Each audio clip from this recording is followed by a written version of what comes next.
How do I stay in business when money is tight? Yeah, that's a real tough question, isn't it?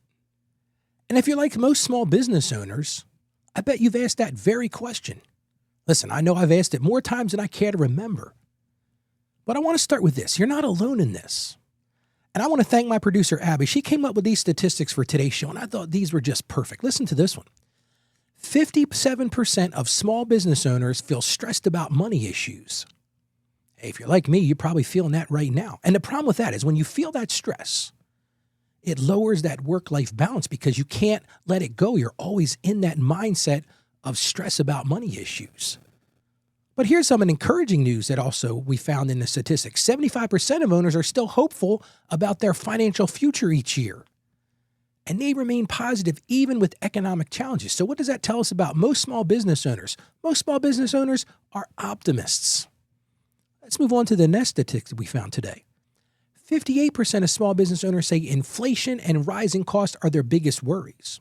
Well, of course, if you think about it, if we're talking about cash flow and we're talking about how to stay in business when money is tight, well, of course, inflation and rising costs are going to challenge that. But 58%, nearly 60%. And these are the main reasons for their financial struggles. And then we started to get a little deeper into it. We said, okay, well, why is the financial struggle so tough? And we looked at typical American business revenue. And I was actually surprised when Abby found this statistic. 24% of typical American business revenue is stuck in unpaid invoices. And we've done some shows on that. Your customer's got to pay you. Let's start there. And that's one of the big reasons for cash flow issues. Here's another interesting one. 50% of owners say they've raised prices to deal with rising costs and tight finances. Well, again, that makes sense, doesn't it? And truthfully, that's usually the fastest solution to this. And listen to this one. Almost 1 in 3, 31% of small business owners now rely more on credit cards to handle cash flow problems. Yeah, that's a sobering statistic. When I read that one, I was kind of concerned. And the problem with credit cards, that increase in borrowing is at the highest possible interest rate. Yeah, it's a quick fix. Which led me to this really great question I got from one of our listeners. Ralph, sales are down and bills keep piling up. I'm scared I won't be able to keep my doors open. I don't know which expenses to cut without killing my growth, and I'm torn whether to take on debt just to survive or if that's just digging a bigger hole. My employees are counting on me, but some weeks I don't even know if I can make payroll on Friday. Should I be pushing harder on sales or shrinking back until things improve? How can I make the right call before it's too late? What a great question. There's a lot in there, and there's a lot of things we got to unpack there. But these really are important questions. And as you're listening or watching this right now, you might be feeling the exact same way. You're thinking, hey, Ralph, I'm right there with this person. So again, you're not alone in feeling this way. So let me share some truth with you before we even get jumping off today. The number one cause of small business failure is cash flow issues.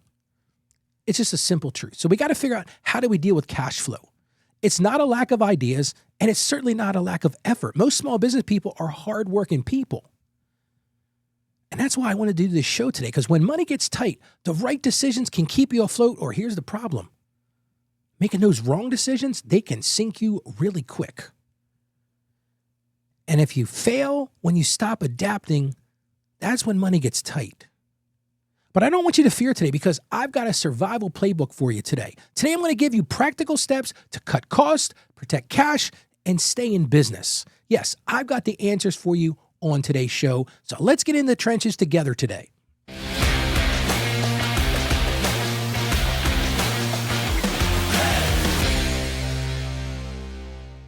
Hello there. Welcome back to our weekly Grit and Growth Business. I'm Ralph. I'm a fellow small business owner just like you. Yes, I'm right here in the trenches with you each week.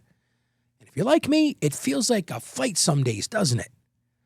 And listen, this isn't my first rodeo, as they say. I've been 30 years as an accountant and a coach.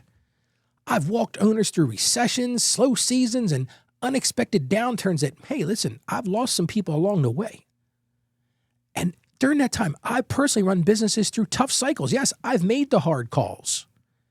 And I've seen both sides of this. I've seen owners who panicked and closed the door, said, Ralph, I can't do this anymore. I'm just going back to a regular 9-to-5 job. Let somebody else handle the worry. But at the same time, man, I have seen brilliant small business people who tightened up, they adapted, and guess what? In the end, they actually came out stronger. Which leads me to a story. Let me tell you about a restaurant owner client that I have. This was during COVID, just a few years ago. Restaurant owners saw that their business was going to fail because, listen, people couldn't come in and eat. We had that big, massive shutdown in the U.S. People weren't allowed to go into restaurants. And I remember he called me. He's like, Ralph, what do I do? And I said, hey, listen, I'm right there with you. We're all trying to figure out how are we going to survive this? And I said, one of the big things that I encourage you to do, and I'll talk a little bit about this later in the show, is communicate. So the first thing he did, he called his landlord. He said to his landlord, he said, listen, you know what's going on. Of course, the landlord, he knew what was going on too. And this particular lease space was just one of the ones that the landlord had. So he was getting these calls from everybody. And that restaurateur, he was able to negotiate with the landlord and they worked something out. They were able to survive that downturn. Now, he got a lot of help from business, small business loans and all those sort of things, but it was that communication. It was that reaching out to the landlord. It was that level of understanding and working with somebody that led to him getting through that tough time. But let me tell you about another contractor client who wasn't so wise in this decision. Another contractor, he was suffering a tough time in his business. And like most small business people, what did he do? He cut his staff. He cut his advertising. He cut all these different expenses. But the problem was he got past that. And when the work continued, when he started getting the phone calls again, guess what happened? He didn't have any staff to meet the demand. And when customers called and he couldn't get back to them in time, guess what happened? He lost his reputation and ended up losing his business. And I found this quote that I thought was really great about business reliance research. And it says this, survival is not the goal. And you may have thought today, how do I survive these cash flow crunches? Yes, survival is part of it, but that's not the goal. What the real goal is, and this is the big takeaway for today, it's about transformative recovery. You're going to say, Ralph, what in the world does transformative recovery mean? Well, I'm going to get to that in a few minutes. But let me give you another example. I had a client who was a retailer. And as soon as his business started to take a downturn, what did he do? He froze inventory purchase. He said, listen, Ralph, I got a whole warehouse full of inventory. It's not time to buy right now. What else did he do? He doubled down on selling what he had. He looked around the warehouse and he said, Ralph, I got all these things. Let me put a sale. And he improved the margins. And that right there, if you're listening to me right now, that's what I'm talking about when I say transformative recovery. It's not just survival. If you just survive, guess what? You're not going to survive. I hate to tell you that. But there's some tough love from Ralph today. If you're just trying to survive, it's not going to work. So now you're asking Ralph, okay, that's great. I like the idea of transformative recovery, but how do I actually create such a thing? Well, guess what? I've got the answers. I've got 7 key things that you need to do immediately to survive. So if you're ready, let's get this party started. Number 1 thing, and I've talked about this on the show so many times, you're probably like, Ralph, if I hear this again, I'm going to reach out and pop you. But the truth is, the number 1 thing, you got to know your numbers. And trust me, working with clients for 30 years, a lot of small business people have no idea what their numbers are. A lot of them come to me at tax season, they're like, okay, how did I do last year? I'm like, what do you mean, how did you do last year? If you don't know how you did last year, we got bigger issues. So know your numbers and treat that cash flow as king. A lot of people say, what is cash flow, Ralph? I've heard of the profit and loss statement, and some of them even I've heard about the balance sheet. You know, we're getting into some accounting lingo, but cash flow is king. You might be saying, okay, Ralph, what does that mean? Well, it's not that complicated. Don't overthink it. It really comes down to this. You got to track every single dollar coming into your business and every single dollar going out daily. Notice I didn't say monthly. I didn't say yearly. I said daily. You can't wait till the end of the year. Like I said, I've got so many small business clients that wait till the end of the year and then they're like, okay, what happened? At that point, unfortunately, it's too late. I say this to clients that I coach every day, and I'll tell you about how to get in touch with me for some coaching services later in the show. But you got to understand where your numbers are today, not tomorrow, not next week, but today. So it starts there. Know your numbers. That's the number 1 thing. Second thing, and this one is a little bit hard, but you got to slash expenses. Now, just like in your own personal budget, I do a daily show called Financially Confident Christian where I talk about how to overcome those financial challenges, that financial shame, and live in confidence. Well, guess what? As a business owner, you got to do the same thing. We talk a lot in that show about needs versus wants. What you need versus what you want. Well, you got to do the same thing as a business owner. So I challenge you. Number 2 on my list, slash expenses. Separate those must-haves, those things you've got to have. Listen, if you're a small business owner, you got to have electricity. If there's no electric on, you can't run your business. You got to have a telephone system. You may need to have employees. You may need to have insurance. Things are the must-haves. Listen, your business won't survive without them. But chances are you've got some of those nice-to-have things as well. Oh, Ralph, I'd really like to do this and I'd really like to do that. Well, I'd really like you to stay in business. So you've got to make tough decisions sometimes and really cut those things. I've even gotten to clients that said, pull your bank statement, pull your credit card statement from last month, and right next to each and every charge, was that a must-have or a nice-to-have? And when you do that exercise, you're like, whoa, wait a minute, Ralph, I never expected it would be that amazing. You got to understand the needs versus the wants. So that's the second thing. Slash expenses and really identify those must-haves from the nice-to-haves. And listen, that's painful, but you got to do it. Let's move on to number 3. And my restaurant client learned this, and I've learned this many times in my life: communicate early. Here's the thing about life. People want to work with you. I used to run a credit union. I was the executive vice president of a credit union. As part of my job, I work with people in collections. You know, they had a tough time. Maybe they lost their job. There was a downturn in the economy, whatever those things were. And I would say to my collection staff, listen, let's go out and talk to, we called them members in the credit union, not customers, but they were members. I said, let's go talk to our members. And they're like, Ralph, they won't even answer the phone. I said, here's the other side of that. And this is kind of the truism of life. People want to pay their bills. I truly believe this with my heart. People want to pay their bills. Now, there are some scoundrels out there who don't want to pay their bills. Those are just bottom feeders. We're not going to work with them. We can't help them anyway. But most people want to pay their bills. So I always encouraged my people to talk to our members. Well, I'm going to encourage you from the other side of the fence. When you're in an economic downturn, talk to your vendors. Reach out to your vendors and say, listen, I know I'm a little late with this payment, but here's what's going on. Here's my plan how to solve it. You're going to be first paid. Talk to your landlord, just like my restaurant client did. Reach out and say to the landlord, hey, you see what's going on. I am going to pay you. Here's what I'm doing to make that work. And listen to me, talk to your lenders. Don't just go into default. Most of the banks, most of the lenders want to work with you because here's the deal. They've got examiners too. They don't want to write off these loans. This isn't the time to hide. So many small business people I work with say, okay, when things are tough, I hide. I can't find them. You can't reach these people on the phone. That is the worst possible thing that you can do. If you're not listening to me right now, listen very carefully. Don't hide. So many small business owners try to keep it quiet. Oh, I'm just going to pretend like nothing's going on. That's a terrible plan. It's a sure way to completely eliminate your business. You want to sink that business ship? Hide from your problems.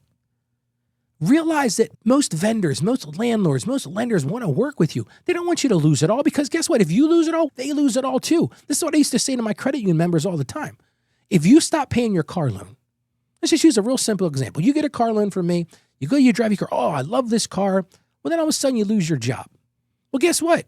You can't afford to make the payments. Well, I don't want the car back. If you bring me the car back, I'm going to lose a lot of money. So guess what? I want to work with you. So that's number 3. Don't go hide, communicate. Let's move on to number 4. And this one, a lot of people overlook, especially small business owners. As soon as something happens, they're like, well, I'm going to get rid of this person and get rid of this person. You got to protect your talent. And the problem is most people say, well, Ralph, but that's my highest cost. Yes, it may very well be your highest cost, but it's also the reason that you have revenue. So first thing I want you to do as you're thinking about how do I do this, protect your talent, keep your best employees. Now, this may be a great time to cut out the knuckleheads in your organization, people who aren't doing a good job, people who aren't meeting the requirements of the job. Sure, cut the wrong staff, great. But if you cut the good staff, you're going to kill your ability to recover. That's what my contractor friend learned. When the business started to recover, he had cut all his good people. They went to work with other people. Some of them actually went out to work on their own, and he was now competing with his former employees. And if you do that, if you cut the wrong people, you're going to completely destroy your ability to recover. Yes, your business might start to see a recovery, but you're not going to be able to meet the demand. You're not going to be able to handle that. So that's number 4, protect your talent. Now, like I said, that's a little counterintuitive. A lot of people are like, yeah, but that's the highest cost people. But those are the people you got to focus on. Number 5 thing, like I said, there's 7 of these. Number 5, target marketing. Another thing a lot of people do when business starts to downturn, they say, well, I'm going to stop advertising. Because again, advertising is a big cost. They say, Ralph, I'm not going to advertise anymore because advertising costs me a lot of money. I'm going to pull back. But here's the problem with that. If you do that, nobody knows that you're there. So what I say, instead of doing that, target your marketing. You may be saying, okay, Ralph, what do I do? Target your existing customers. Focus on those. Here's why. The truth is, marketing to your existing customers is much cheaper than acquiring new ones. It's just simple. These are people that love you. These are people that support you. These are people that want to be engaged with you. I was talking to Abby, my producer, earlier in the show. She's developing a printing business. And in her printing business, when things get tight, she said to me, she said, Ralph, what we do is we go back to the people we've done business with before. And we go say to them, hey, you really liked what we did before. Would you like us to do it for you again? It's time to reinforce those relationships. It's time to build on that because these are your brand ambassadors. These are people that will go out and tell other. Listen, here's the truth about business. Most business advertising doesn't work. What does work is referrals. People go out there and tell, oh, Ralph does a great job with business, or such and such does a great job with her restaurant, or this contractor, he's great. Listen, when you're going to find somebody to do business for you, what do? You ask other people. You say, hey, who did you use for such and such? So when your business is starting to struggle, when you're starting to see things tighten up, reinforce those relationships. This is a critical time. You can't afford to lose those people. And I'm going to tell you, I mentioned this on the show a couple weeks ago. I lost 2 big clients a few years back, and man, I was panicking. I told you, I got into a funk. I didn't think I was ever going to come out of this. But when I got my head out of my rear end, to be blunt, I said, let me go reinforce those relationships. I doubled down. I called my clients. I spent more time talking to the people that are my people, my people around me that really wanted to see me be successful. And like I said, this can seem counterintuitive, but trust me on this. I got 30 years of street cred on this. It works. So when you start to think, oh, I'm going to cut my advertising, don't do that. Go in deeper, but focus on the target of your existing customers. Trust me, it's going to work. So that's number 5, target marketing. Let's move on to number 6. It's time to find some quick wins. Listen, we are in a cash crunch. It's a legitimate issue. You might be saying, okay, Ralph, I'm in a cash crunch. I got payroll to meet this Friday, and I don't know if I'm going to have the money to do it. That's a very common thing. Listen, I do payroll for clients. We do about 100 payrolls a week here in my accounting practice. I get it. We say to clients, make sure you've got that money in your account come Thursday because Friday morning, your employees are going to the bank. They want their money. So you got to find some quick wins sometimes. Find some immediate ways to boost cash. Now, you might be saying, okay, Ralph, that sounds great, but how do I do it? Discounts are great. Offer early payment discounts. Hey, if you've got a warehouse, go look in your warehouse and see what's sitting in there and offer some of those things for sale. One of my clients sells stuff. They bundle stuff together. They might have one particular item that's selling great, and they've got this other. They may have bought something that's like, yeah, I thought this was going to sell, Rob, but it's not selling at all. Go find those things and bundle them together. Hey, you can get a little bit for something versus getting nothing for it and letting it sit on the shelves. Another great idea is prepaid sales. Let me tell you about something I did. I guess it was about 10 years ago. My accounting practice, I was in that cash crunch myself. And I started to think to myself, okay, Ralph, how do I build some cash for year end? I had some things I wanted to do. I had some marketing. I wanted to be prepared for tax season. Well, here's what I did. I thought it was a brilliant idea if I want to pat myself on my own back, but I thought this is a great idea. I reached out to, again, I targeted my existing clients and I said, hey, I got a great idea for you. You're a monthly client of mine. I'm going to offer you a discount if you agree to sign up for next year and you agree to prepay for the entire year. And I was amazed how many people say, yeah, that's a great idea, Rob. It's going to save me money and it's going to bring in quick cash for me. And here's the deal. The clients got a discount. I offered a 5% discount, which isn't a lot of money. But here's the thing it did. It ensured that that client was going to be a client for all of next year. Well, guess what that did? It freed up my marketing budget. I didn't have to go spend money to reinforce that marketing. I had to spend less on ads. And it brought in that quick cash. So sometimes the answer is really, how do I bring in that quick cash? So that's number 6. Go look for those quick wins. It's okay to have quick wins. Now, listen, I'm not saying to run your business like that every day. I think that's a bad way to run business. But when you're in this crunch, when you're in that crisis situation, guess what? You got to react in a crisis situation. And that's one of the things I recommend doing. Number 7, here's the thing. Keep selling. A lot of times when small business owners feel the crunch, the first thing you do is they hyper-focus on expenses. Man, they spend day after day looking at every single expense. And guess what happens? They're not spending any time growing sales. And there's really two ways to solve this problem, to be very candid with you.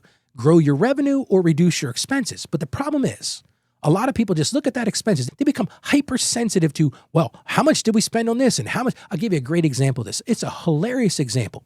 Picture this. I was right out of college. I was working for my dad's accounting firm.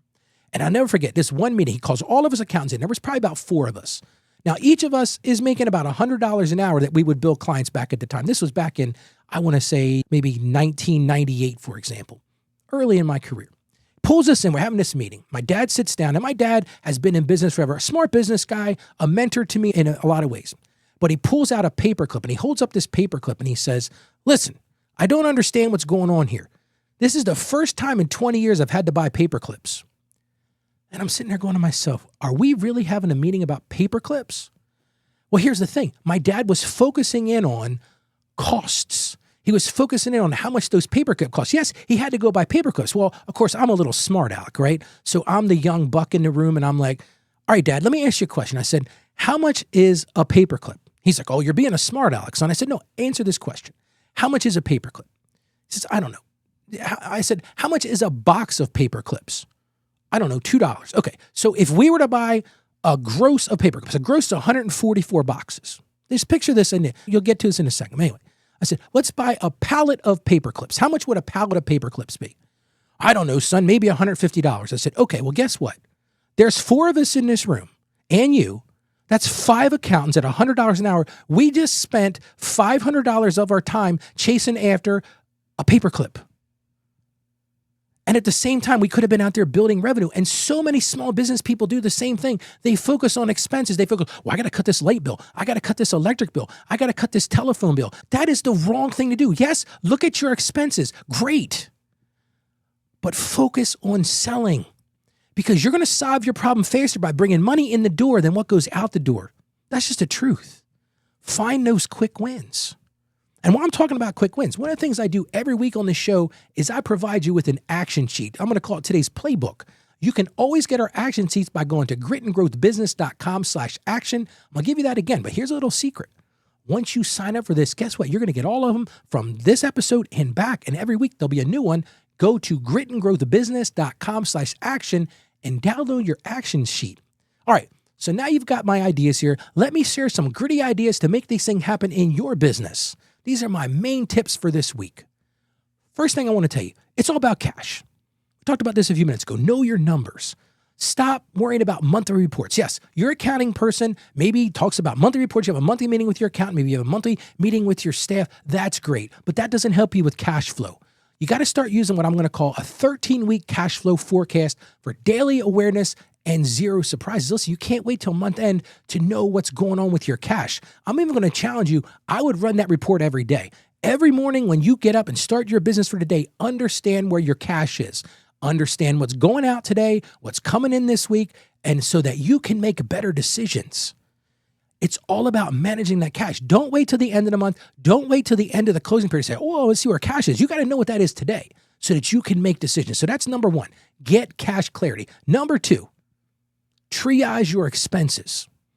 Here's a little novel idea. I came up with this with one of my clients a few years back, and this was revolutionary. I want you to take your expense sheet, and I want you to rank all your expenses. Are you ready for this? Here's what I want you to do. Take a list all your expenses for the last 60 days. Just write them down. Here's what I spent. Here's how much it was. And this is what I want you to do. I want you to write right next to it one of 3 things: survival, growth, or luxury. Are you ready for that? So again, survival, growth, or luxury. And just go down expense after expense. It's kind of like that needs versus wants explanation we talked about earlier. Survival, growth, or luxury. And guess what you're going to do? Cut the luxuries first. If it's a luxury, guess what? You're not in luxury land. You can't afford to do that. And only keep things if they're survival or growth. Only keep them if the return on investment is proven. Yes, I need this to survive. I got to keep that. I need this to grow. I'm going to keep that. But if it's a luxury, guess what? This isn't time to be luxurious. This isn't a season for that. I'm a believer in seasons of life. Well, there's seasons of your business as well. Sometimes you got to cut those luxuries. Yeah, it's like, oh, I'm the business owner, Ralph. I shouldn't have to live like this. Too bad. You want your business to survive? You want your business to thrive? Then you got to live on the cheap for a little bit. survival and growth. So that's number 2, expense triage. Number 3, you got to negotiate. We talked about this a few minutes ago. Whatever you do not default on loans. Do not default on your lease. Do not default on rent. Talk to these people. Talk to your landlord. Listen, I'm a landlord. If somebody comes to me and says, Ralph, I'm struggling right now, I'm going to try to help them. I'm going to coach them how to get them out of the position they're in, because guess what? It's a lot cheaper for me to keep them than to go find another person to rent a building. Banks want you to do the same thing. Your suppliers don't want to lose money on you. Call them. Hey, what can we do to make this work? Ask for new terms. Ask for some breaks, because here's the one. They want you to survive, because guess what? If you don't survive, they don't survive. I say this to clients all the time. It's got to be a win-win situation. If I have a new business client or a new coaching client, my goal is to make them successful, because guess what? If they're not successful, I'm not successful. But the other side of that is, if they are successful, guess what? They're going to tell 100 people, oh, you got to have Ralph help you. Your business works the same way. Your customers want you to be successful. Your landlord, your bank, your suppliers, all your vendors, they want you to be successful. So negotiate. Talk to them. Don't hide. So many people say, well, Ralph, I can't find this person. They're hiding. Bad plan. Number 3 thing, protect your core team. And I've mentioned this a couple times about this already, because listen, this is one of the biggest struggles I see people do. You got to be strategic in these times. Don't cut your best staff to save cash now, because guess what that does? And I've seen businesses completely fail because of this.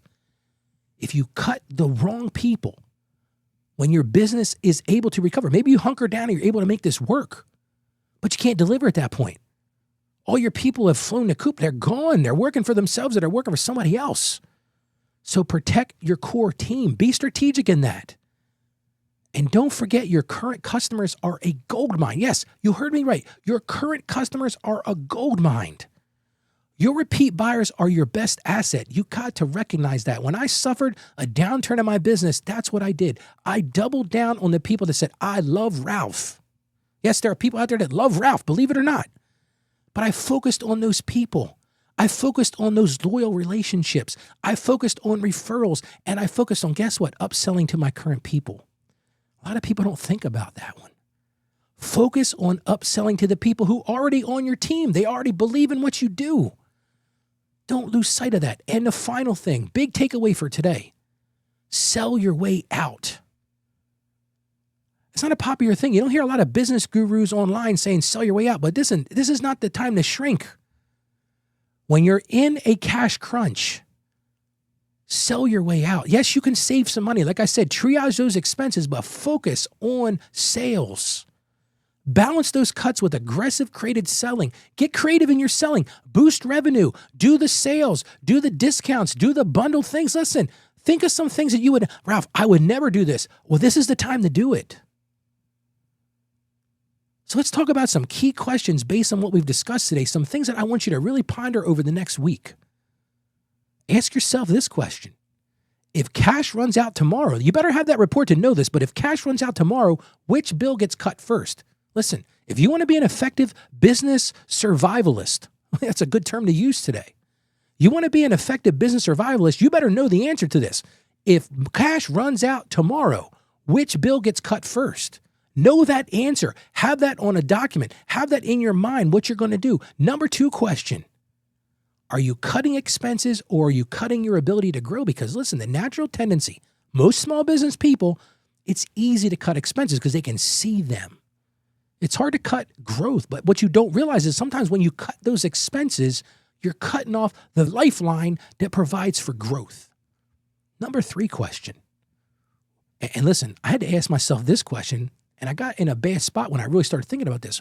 Which 20% of customers deliver 80% of your revenue? And we may do a show about why that's not a good way to be in general, but ask yourself this question. Of my customers, what 20% of my customers deliver 80% of my revenue? Are you taking care of those people? Are you calling those people? Are you out there talking about, hey, what can I do to help your business grow? How can I build this loyal relationship? If you're not doing that, what did I talk about? Targeted marketing. It's the time to do it. Here's another great question. I think you should have this on your desk at all moments. Ask yourself this question. What can you sell today to generate cash in 48 hours? It's the proverbial fire sale. Have a list of those things. Ralph, if cash gets tight, here's what I can do. Here's what I can go to generate cash in 48 hours. Know those things ahead of time. Hey, let's hope you never have to use it. Let's hope you never have to deep discount or bundle those things together. Listen, things are good. Don't do that. No reason to offer discounts when business is good. Take care of your existing customers, your loyal customers, but have that 48-hour sheet ready to go. What can you sell today to generate cash in 48 hours? Because maybe you're in that payroll crunch for this Friday. And here's my final question for today, and this is a tough one. Ask yourself this question. How would you run the business with only 3-month survival window? If you only had 3 months to survive, you think about it in your own life. If you found out right now that you got 3 months to live, and it's kind of a tough thing to talk about, how would you live differently? What would you do differently? Well, I'm going to challenge you right now. You want to be effective in your business? Run your business like that. Now, I'm not saying run your business into the ground because, hey, I'm going to run up all the debt I can because I'm gone in 90 days. No, that's not what I'm saying. But how do you survive? How do you thrive? Have that plan ahead of time. Have that scoped out ahead of time. How would you run your business with only a 3-month survival window? And I know these are all tough questions. I've had to ask myself these very questions. But let me just tell you right now, they may be your only chance at survival. Now, I know we've covered a lot today, so let's take a minute to just recap. Again, I'm going to focus on this like a laser beam. It's all about cash. Cash, you need to know where it is, control it, and that's non-negotiable. When you're looking to cut expenses, cut those luxuries, not those lifelines. Don't cut those things that help you grow your business. Listen, communicate, negotiate before you default. As I've said 10 times today, most partners want you to survive and thrive. Keep your best team members and your core customers close. Target that marketing. Talk to the people who love you, those I love Ralph people, and focus on sales, not just savings, because sales are going to keep you alive. Now, maybe right now you're thinking, Ralph, this all sounds good. Man, I've been in those sleepless nights, but I really need somebody to help me. Well, here's the cool thing. You don't have to do this alone. Like I said, I've been doing this for 30 years. I've seen a few things in my career here. And I help business owners just like you create these survival plans that work. If you want to work with me, I'm going to offer you a free discovery call. It's 15 minutes, absolutely free of charge. Let me get to know you. Let me get to know what's going on in your business. Go to this website. Go to gritandgrowthbusiness.com/coaching.